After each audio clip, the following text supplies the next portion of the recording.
वर्तमान की दुनिया के दोस्तों नमस्कार, मैं अखिलेश कुमार। आज हम बात करेंगे यूपीएससी सीएससी 2025 सामान्य अध्ययन प्रथम प्रश्न पत्र के प्रश्न संख्या 8 की।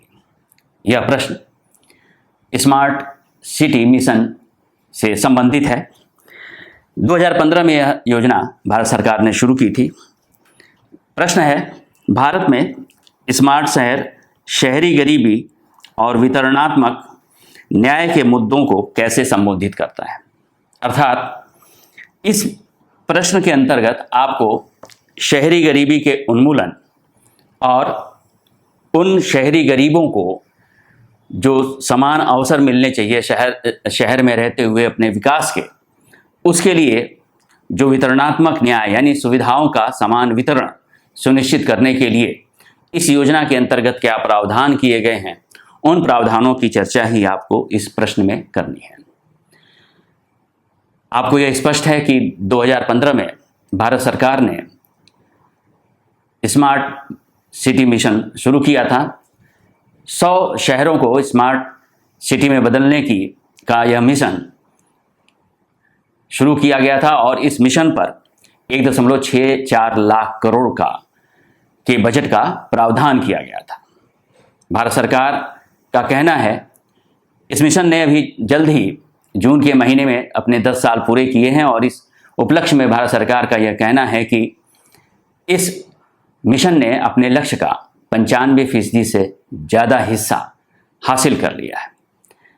तो जैसा कि मैंने बताया कि इस मिशन के अंतर्गत कैसे 100 शहरों को स्मार्ट सिटी में बदलना है, इस पर ही विचार किया गया है और इसमें भी यह प्रश्न इस मिशन के अंतर्गत जो शहरी गरीबी है उसके उन्मूलन के लिए और इसके अलावा उन गरीबों के लिए समान अवसर प्रदान करने के लिए जो वितरणात्मक न्याय का मुद्दा है उसको लक्षित करते हुए यह सवाल पूछा गया है।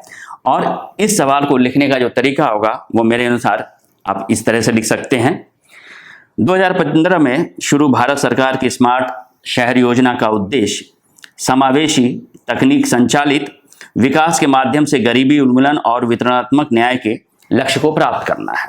अर्थात तकनीकी या प्रौद्योगिकी संचालित यानी जो आधुनिक तकनीक है, जिसमें कि हम कह सकते हैं कि डिजिटल इंडिया का जो पूरा कॉन्सेप्ट है, यानी डिजिटल तकनीक के जरिए शहरी गरीबी उन्मूलन करने की कोशिश है।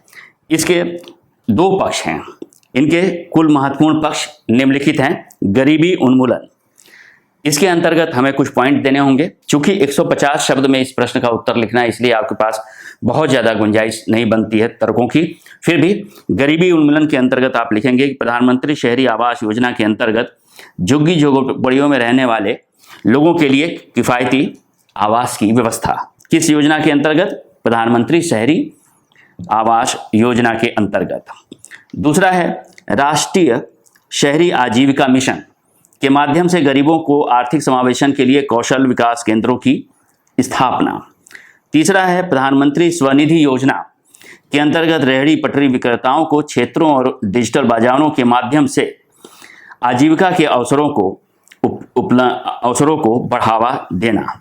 यानी कुल मिलाकर 3 तरह की मैंने इसमें योजनाएं ली हैं। अभी और भी कुछ पक्ष हैं, लेकिन आपको उन प्रमुख पक्षों को उठाना है जिसके जरिए सरकार इस मिशन के अंतर्गत गरीबी उन्मूलन के अपने लक्ष्य को प्राप्त करना चाहती है। यानी कि प्रधानमंत्री शहरी आवास योजना के अंतर्गत गरीबों यानी झुग्गी झोपड़ियों में रहने वालों लोगों के लिए मकान की व्यवस्था, आवास की व्यवस्था।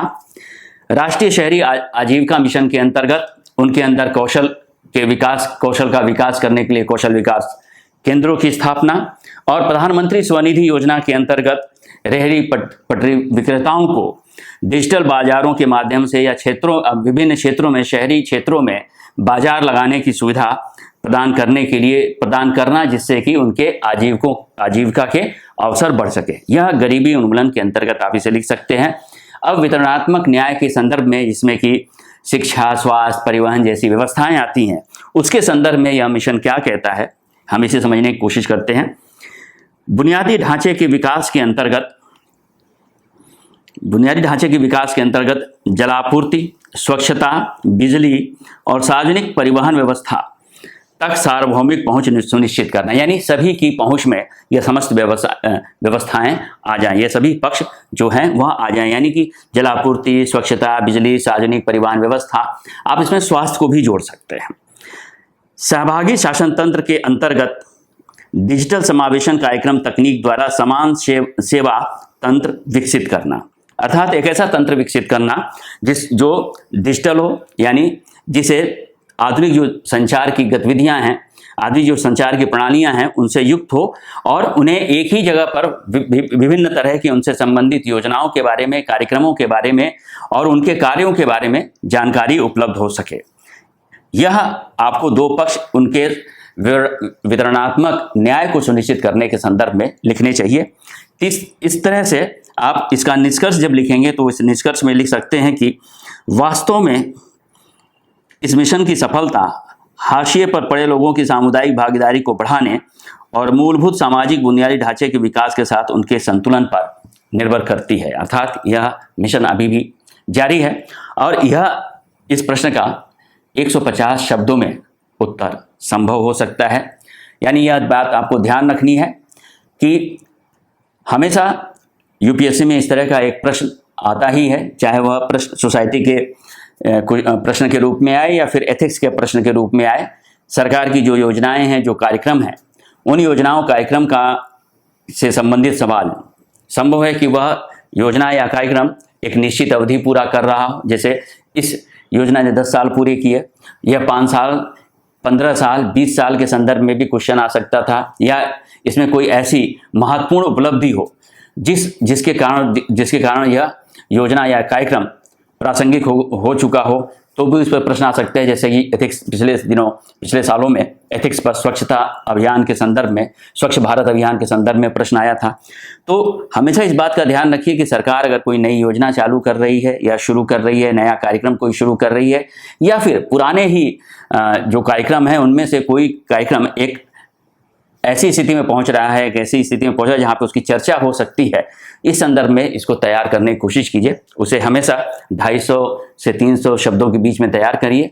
अब ऐसे में आपको वो 150 शब्दों में लिखना हो या 250 शब्दों में लिखना हो, आपको उसे लिखने में आसानी होगी। धन्यवाद। अगर वर्तमान की यह पहल आपको पसंद आई हो तो हमारे वीडियो को लाइक करें और चैनल को सब्सक्राइब करें। शुक्रिया।